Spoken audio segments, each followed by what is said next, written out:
Now that Harry Reid is done with the Senate, he is done giving fucks. Earlier today, the outgoing Senate Minority Leader tore into the Democratic National Committee by calling it, quote, a worthless organization that does not do enough to help the state parties. Now, this was an interview in Nevada Public Radio that happened yesterday. In it, Harry Reid told them that, quote, I believe one of the failures of the Democratic Party has been the Democratic National Committee. The DNC has been worthless. They do nothing to help the state parties. That should be the main goal they have. I developed everything in Nevada on my own. Their help was relatively meaningless. So there's some harsh words from Harry Reid on the Democratic National Committee, man. Now look, Harry, I know why. I know why they didn't help the state parties. Because they were too busy laundering money to Hillary Clinton through the joint Hillary Clinton Victory Fund. And you remember that? I reported on that during the campaign. It was essentially set up as a joint fundraising campaign under the law. And basically, it allowed these national parties to set up a money laundering operation throughout the states. I know this is a very simple kind of recap on what it was, but essentially it takes advantage of loopholes in campaign finance law to funnel that money through the states, and often to the detriment of those states, because the campaign finance rules and limits in those states, and the way that the whole thing is set up, if you funnel so much money through the state chairs and the state parties, well, you're not going to allow them to raise any more money for actual races inside the state. So, and of course, if you couldn't raise money in the states and didn't get help from the national party, well, you're not going to be able to spend money on local races, which are actually a lot more important than some of the national elections, especially the presidential election. But of course, as I said, Hillary Clinton, she had to take her vacuum, suck up all that money just to lose to Donald Trump. So that's what happened here. But look, hey, here comes Harry the Lion, right? Calling out the DNC. But you know what? Boy, we could have used you earlier, man. Where were you? Where were you? Oh, wait, you were too busy during the primary calling on the unions to go and support Hillary Clinton when they were going to actually go to Bernie Sanders. He could have used that union support. But anyway, now Reid, of course, then decides to take a shot at disgraced former DNC chair Debbie Wasserman Schultz. Now, Reid said that he hopes that the DNC picks a chair who was, quote, full-time, unlike that congressman from Florida. Ooh, shots fired, man. Shots fired. He doesn't even want to say her name. Say my name. Say my name. No, not going to say her name. You're that congresswoman, sorry, from Florida. Ooh. Look, that congresswoman, she was never there to help the states or the party. She was essentially put there in order to help Hillary Clinton win the White House. That was her entire purpose. That's why she was there. That's why she was installed there. And of course, she did everything while she was there to make sure that happened. Even selling out progressives and making sure in the end that that Republicans would end up winning their seats instead of actual progressives. They would rather have Republicans win than progressives. They're so scared of us. The establishment despises us and will work together to try to make sure that progressives never get into power. This is the Democratic Party right now. Jesus Christ.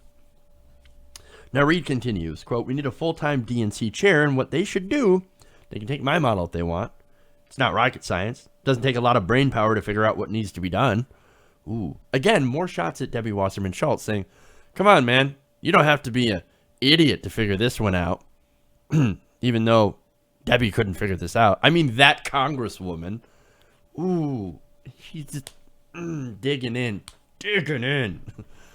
Oh, it's kind of entertaining when you think about it.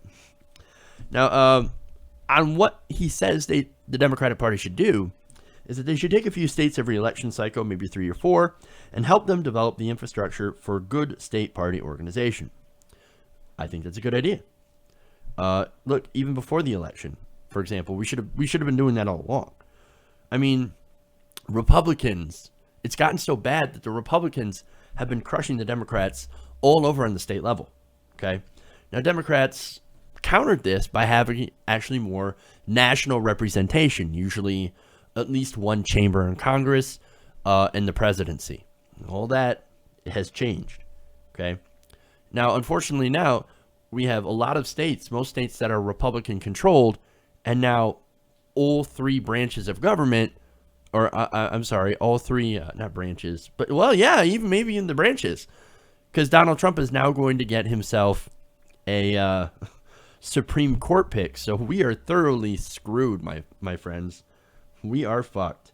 And that's, of course, thanks to the DNC not focusing on states when it comes to the state level races, as well as losing the national elections. So, I mean, on the states, like I live in Michigan, okay, and I've been watching for the entire last decade as my state of Michigan, which used to be reliably blue, turned into a red state. Now, look, yes, they're red locally, but in a lot of elections, they still ended up trending blue. For example, in 2008 and 2012, this time completely red. The transformation has finished. Okay, we are now a red state here in Michigan, fully. Not a good thing. Now, look, before all this, look, we had a Republican governor. Okay, before the election, we've had Governor Snyder for quite some time, and we've had a Republican Congress for quite some time. Where was all the help? I mean, Michigan. It's not like Michigan is Kentucky. Okay, it's not like Michigan is Louisiana. Okay, there are a lot of working class people here. The unions had a strong presence, and that stuff that could have went to Democrats. And you also have some of the urban areas. You have Detroit, but instead, look at what we have. We're a red state through and through, and that's of course because of the failure of not only the local Democratic Party, but the National Democratic Party for not supporting us. I mean, let me give you an example. During the election, we had operatives here in Michigan, the Democrats did, that said, hey, they petitioned the National Party, said we need resources, we need money, we need people. We can get out the vote. We can do this. We know how close this is. Okay, Donald Trump could win here by a very close margin. And we need the resource to be able to push through. You know what the National Party did? That's what they did.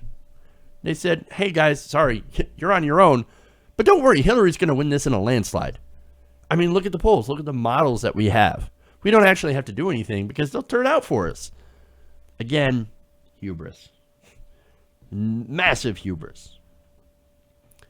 They cannot keep running the Democratic Party this way.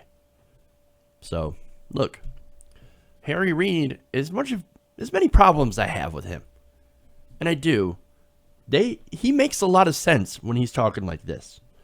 And so, look, I hope that we can get a good DNC chair to, a progressive one, not Tom Perez. Keith Ellison is the best who's actually running. Now, would I love to see a Nina Turner? Hell yes. I'd love to see Nina Turner run as well. But she's got her own thing going on. Maybe she could be governor of Ohio. That'd be interesting, wouldn't it? So, we'll see. But I just want somebody who focuses on local races as well, so we can start winning back local governments and local state houses and really rebuild the progressive movement from the bottom up instead of relying on it as we have been from the top down. Hey everybody, thanks for watching this video. If you want to see more like this, please hit the subscribe button below. And if you want to support truly independent, non-corporate media, go to our Patreon page and become a patron. Patreon.com/TYTNation.